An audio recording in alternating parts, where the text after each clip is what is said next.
Welcome to the ACTS Reading Series. In April 2020, ACTS was supposed to host 4 New Brunswick poets here in the ACTS Gallery as part of National Poetry Month. But of course the pandemic hit, so we had to change direction. Instead, we invited the poets one at a time here to the ACTS Gallery to offer readings and have conversations with Dr. Sue Sinclair, acting as moderator. Sue is a poet herself. She has written 5 collections of poetry, and her most recent, Heaven's Thieves, won the Pat Lowther Award. Sue is also editor at Brick Books and the Fiddlehead Literary Magazine, and she teaches creative writing at UNB Fredericton.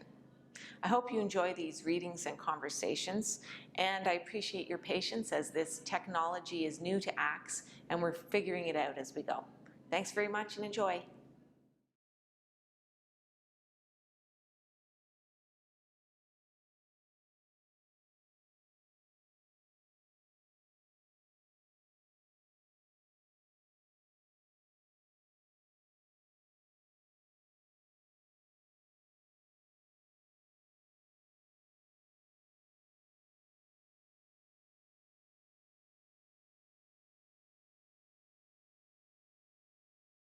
Welcome, Marilyn Lerch, to the ACTS Arts and Culture Center.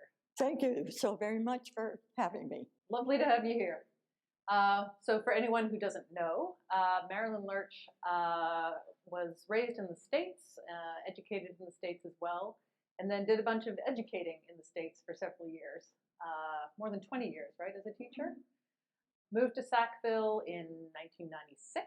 And has been Sackville's Poet Laureate for a chunk of years, 2013 to 2018.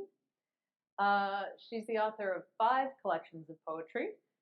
Most recently, last year, That We Have Lived It All, Poems of Love, Witness, and Gratitude. That came out with Chapel Street Editions with New Brunswick Press. She also writes nonfiction and served 4 years as the president of the Writers' Federation of New Brunswick. So thank you for that work. That was always wonderful. Yeah, that's good to hear, because I'm sure it's a lot of work. And I understand that you're kind of a political animal as well. You're very much so, and involved in peace and justice movements. And at some point in our conversation, I would love to ask you about your work in prison, but we'll get there. Okay. Yeah. Right. Nice. So that's who Marilyn is a little bit. And Marilyn, I'll hand things over to you to read some poems for us. Okay, fine, thank you. I just wanted to thank Jane Simpson, who has worked with us all this time. You, of course, Sue, for being with us today. And, you know, all the ACTS family. It's a wonderful institution in, not just in Sussex, obviously, your reputation expands way beyond that. So thank you so much for having me here. Yeah, right. In spite of what the weather was looking like. Well, as Sue said, I came from one country to a new country, from a big town to a small town, to a new love, to a new landscape, to a new literary group. And it was like an explosion. I think I always was a poet, but it took me a hell of a long time to find that voice. And so from 96 to present, obviously something happened because there are 5 books of poems. So if I may read a few.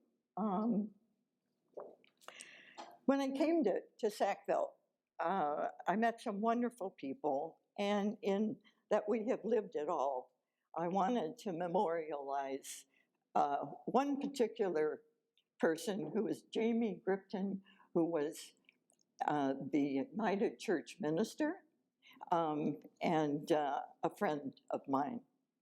In memory of Jamie Gripton, Fire and Ice. He pursued the puck as if God were in it, made to be whacked home, score.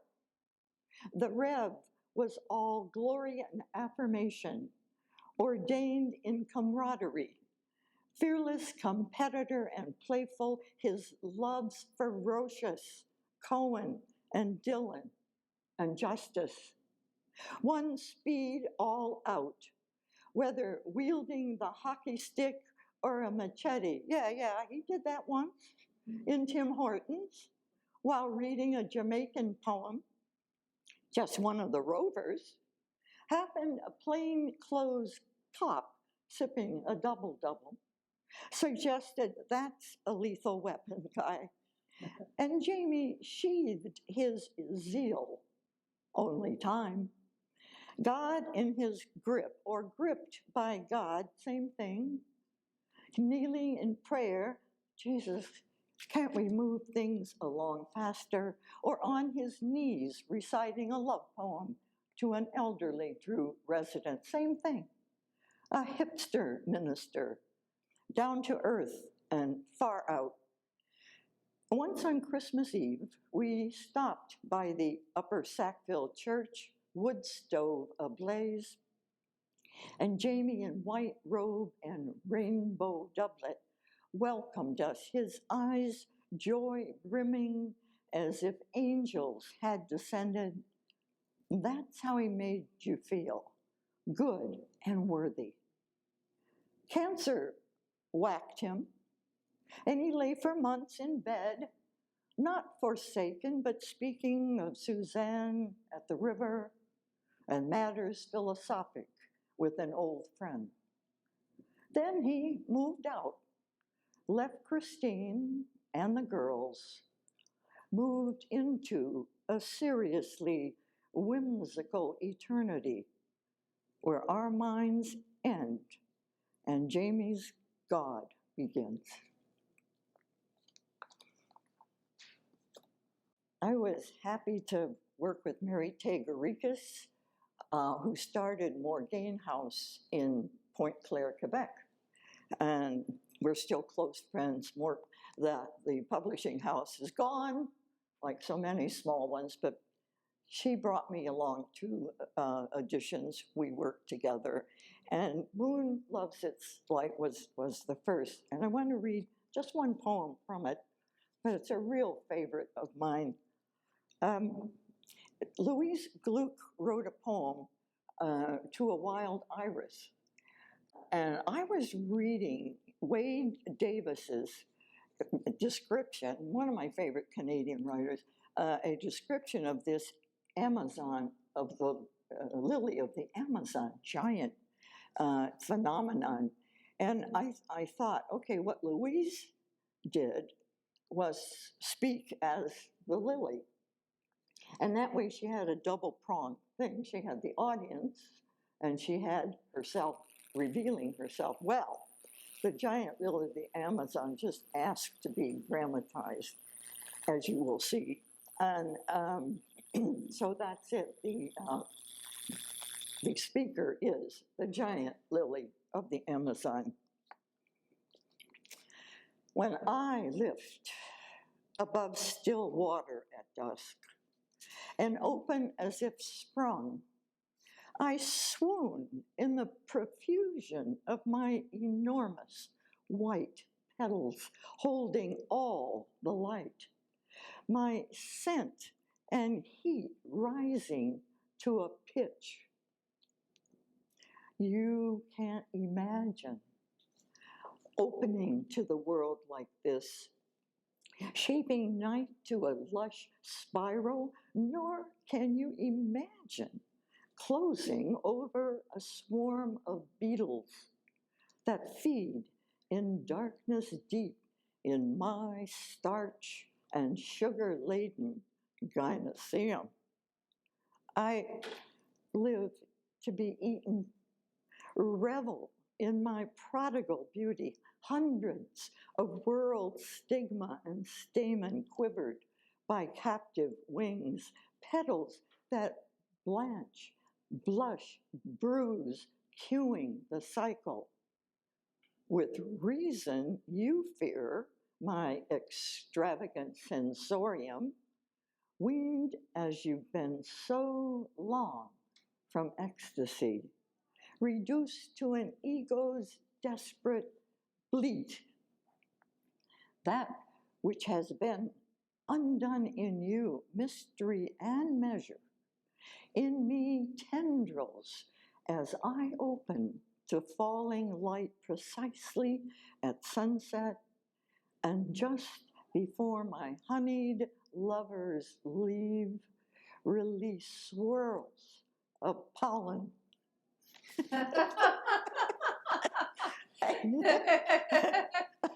Woo! That's one hot lily. That is a hot lily, and she knows it. Yeah. Really. She'll tell you anytime you want to know. If you don't mind, I'll go back to that we have lived at all. And Tom Henderson was a sculptor and taught at Mount Allison for many years. He is deceased. And he had an exhibit of many, many life-size nude drawings and of charcoal and ink. And I was attracted to that exhibit so much, and I wrote poems to 9 of them. And they're in the book. And I'd like to read one. This one is called Man and Woman with Wings.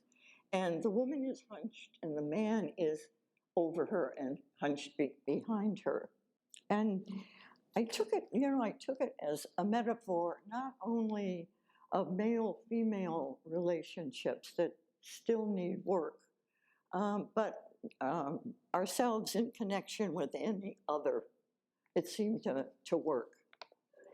Man and woman with wings, 1. Let her go, even if she drags those bedraggled wings along the ground forever. Anything but this sheer female endurance, shame, hunched, obsequious, waiting for something to pass. But how can he, having long ago blurred the line between holding and holding down? The cost, his enormous, unused wings.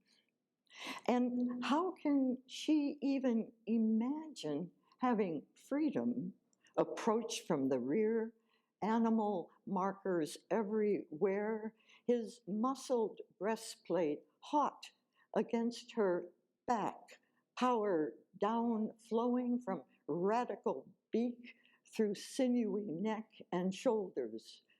How discern predator from protector?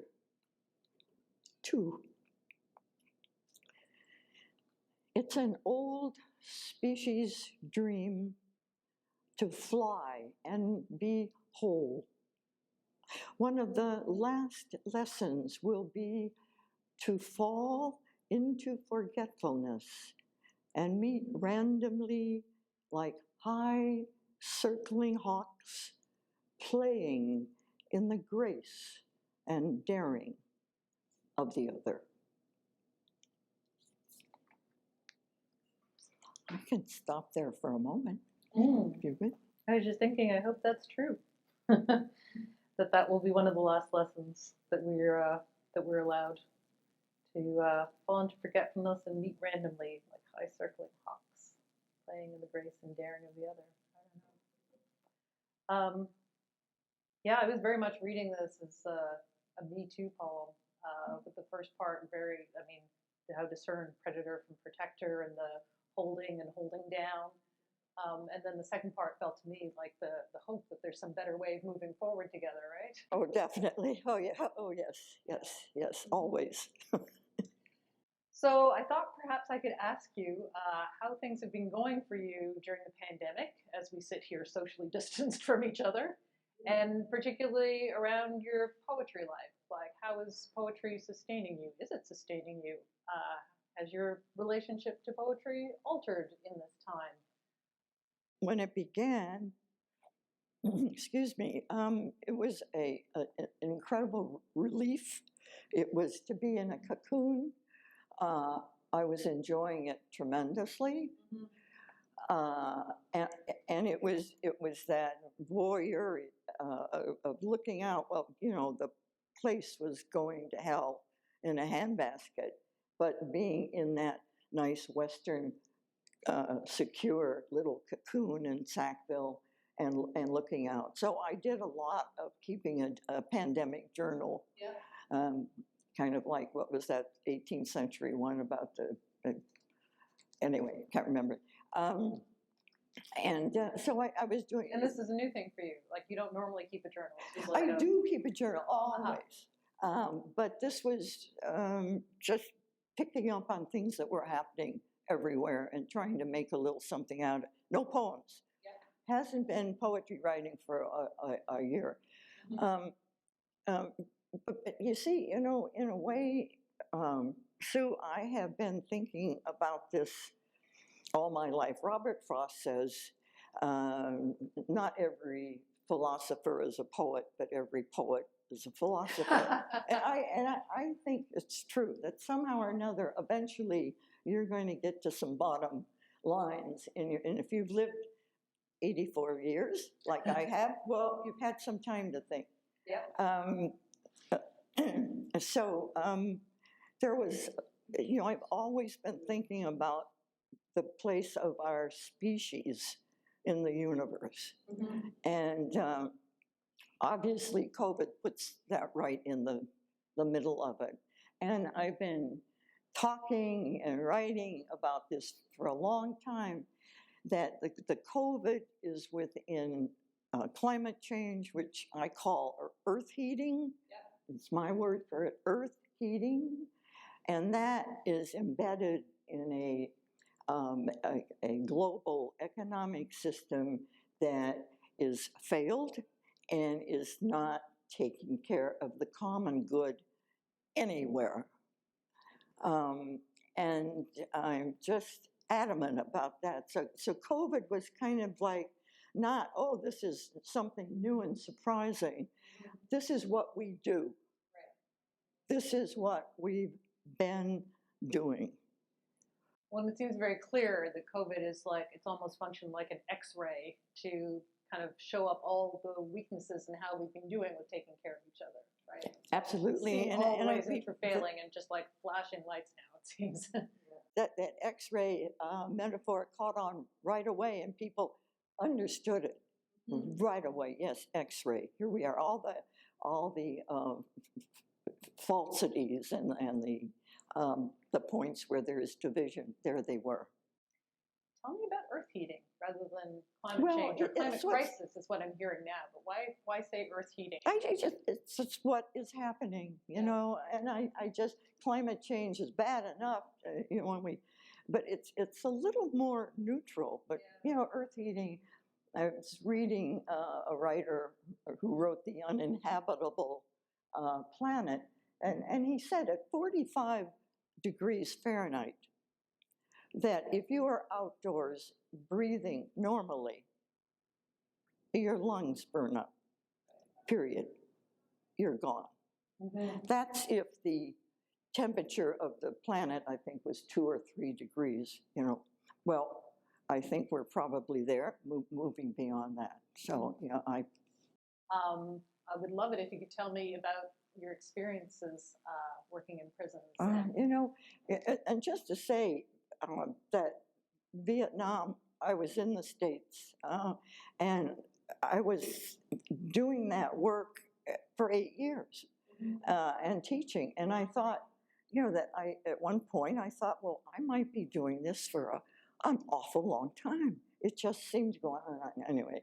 And then after that was Central America, and then coming to quiet little Sackville, and then we had to stop shale gas in New Brunswick. So they just wouldn't let go of me. Yep. But no, when I first came to Sackville, I worked at Dorchester, and over at the women's prison in Truro, and at Spring Hill. When you started this work in prisons, did you have any expectation? I mean, how could you not have some kind of expectations? And were they challenged in any ways through that work? The challenge, I think, for me was forgetting, where I was, that I was talking to human beings who began to talk about childhoods and then you pretty well began to understand why they were where they were. So much abuse comes up all the time. So I think just trying to be a channel, not, what can I say, just giving them an opportunity to talk, Right. you know, to work. And, you know, always some incredible things comes out of human beings. So the challenge was basically forgetting that you were in this punitive institution. And that's right, and you know, so he killed his wife, you know, he would talk about that, you know, and I got close to a couple of men who together had killed a woman, and they have turned out to be writers themselves.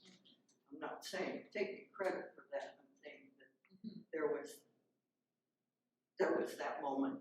You created a little space, and they inhabited the space, yeah? They had it before, but they tried to fulfill it now.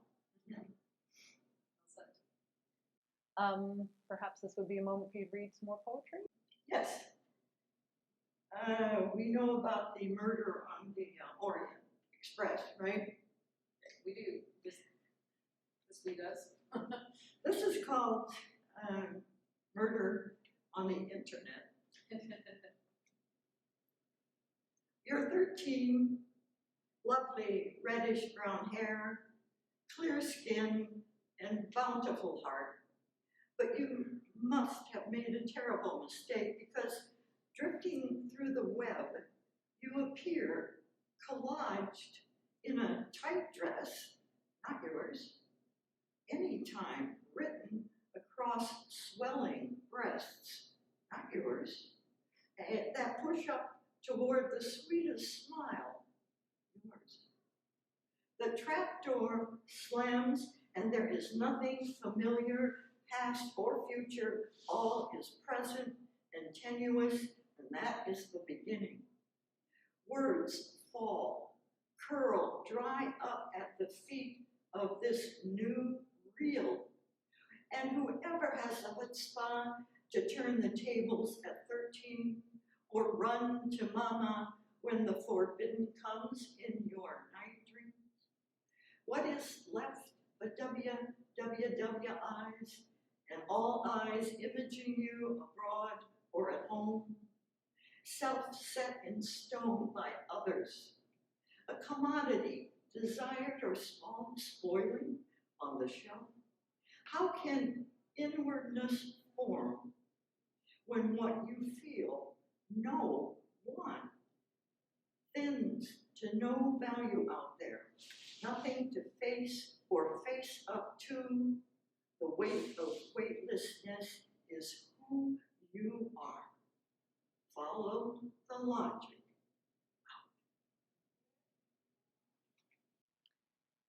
That's a painful poem. It's hard, isn't it? Yeah. That question, how can inwardness form? That feels like, for me, that's where the heart of the poem is. Yeah, it really is, because suddenly so much is taken away from you,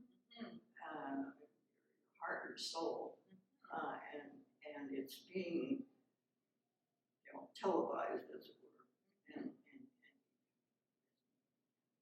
can't do it. Yeah, it feels like you don't have the chance to build up what could resist. Yeah, that's right. And that's the heartbreak in there. Yeah. So I've been asking the poets today about beauty because it was once assumed that, you know, beauty is what artists are after, and that's no longer, I think, taken for granted. As of course you're trying to write a beautiful thing or write about beautiful things, but here at least seems like a moment where you're writing about something beautiful, and you have that line in the poem about the giant lily. It's prodigal beauty, which I think is a very intriguing line. Yeah. So I don't know if you want to talk about that line or this poem or the role of beauty in end times, or Yeah. take your pick. You know, I was thinking about beauty because you said we should think about beauty, and I thought to myself, again, going back to this species business of, and that's why there's a long poem about Beckett, who I think one value of him is he got down to the species level. And I kept thinking, what did we bring besides screwing the beauty of this blue planet? What did we bring? And to me, it's becoming more and more clear that we brought a consciousness of compassion. Mm-hmm. We brought a consciousness of the virtue mm-hmm. of connectedness, mm-hmm. consciousness of it. An animal might feel that there's a certain connection between, food and this kind of thing, and the predator in him or her. But for us, we do realize that there is beauty in that. So for me, then finding those conscious actions, that's to me that is beautiful. I love that. And whether that's part of the fiber of the universe, or whether it is somehow built in or not. I was going to say about the COVID. Are we determined to fall? Is that in the universe, or is there an evolution of progress towards some higher state? I don't. You mean determined, like no. We decided to fall? Like, are we just willfully doing this? You mean is like free will versus predetermination? Determinism, yes, yeah. Right. But because the fall has been in the consciousness of our species almost, very early on, mm-hmm. that we have fallen from some glorious place. Mm-hmm. And I don't have the answer to that. And I think because we're part of such a larger narrative, and we'll never find the answer mm-hmm. to that question. But we still have to keep, asking it and working on it. I wanted to say, a teacher, she has to prepare. She has to prepare here. For COVID, for what it means, and earth heating, and an economic failed system, everything has to be, it seems to me, reimagined and has to be changed. And I think that's incredible because we're converging. So many things are converging that are going to cause pain and death and loss for a long time to come. And I think that a poet has to look at that horror, that heart of darkness. You have to look at it, not use your poetry, in my mind, to look away. But how we look into the horror, that's my freedom. That's your freedom, how we do that. So nobody's going to take our freedom of writing what we want to write about. But I think looking at the horror is very crucial, and I think we have to learn how to grieve continuously. You lose a loved one, and yes, the loved one is always there. But now we're losing something day after day after day after day. I'm just wondering if it's even possible to grieve continuously. Like, I don't think I'm built for that, honestly. Like, I can't take it. Like, if I grieved all the grief that is required of me, even in just this one moment, I could not. It feels like it's beyond me. So I see the responsibility to grieve continuously, but I don't think I have it in me. I will go there in like a poem that really sort of, I don't know, leads me there, stays with me there, I think is also helpful. But I do not know how to grieve continuously. And probably I don't either. you know, discontinuously, what I mean, that the loss will continue, Yeah.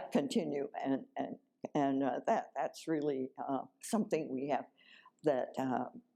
have to stay with without falling into despair Well, this is it, you know. or quietism, you know. Mhm. Yeah. When you were saying without looking away, I was thinking, you know, is for the sheer joy, is that looking away, or is that sort of looking at a moment of relief that's embedded in a greater trajectory toward the horror? Thank you. I think that's. I would like that to be it right there. Yeah. Well, that's how it feels in the book. So that's how it feels. And I really appreciate those moments. Like, I don't know if I can carry on without moments of for the sheer joy. So we're glad that they're in there.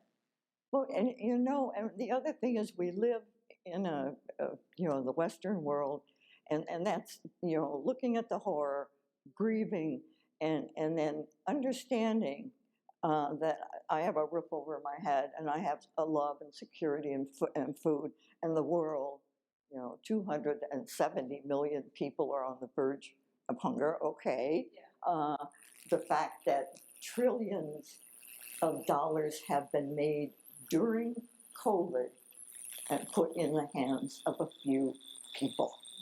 You know, to me, if a poet can't take that in and look at it and do something with it, I mean, what's our responsibility? And I have to think about those millions of people, brothers and sisters, you know, who every day are facing life and death, you know, and I can sit in my little cocoon just to be conscious of that. Just Yeah.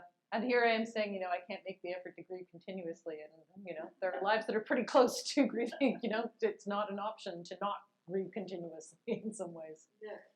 So, yeah, point taken. Did you have another poem that you'd like to read? I have one more. I don't know where we are. Do you have the energy? Because we could leave it there if you feel like you... No, I can't Okay. leave it. I'd have to read this one. It's short. Excellent. It rhymes.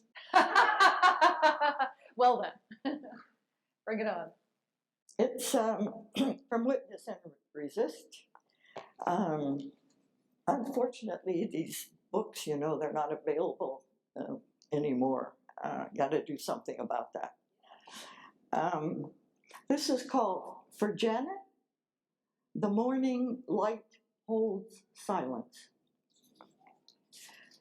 The morning light holds silence, and the linden just a quaver of breeze, dear one. Your hands on the keys awaken a blossoming deep within. The meridian sun fills flowers, burns delphinium electric blue.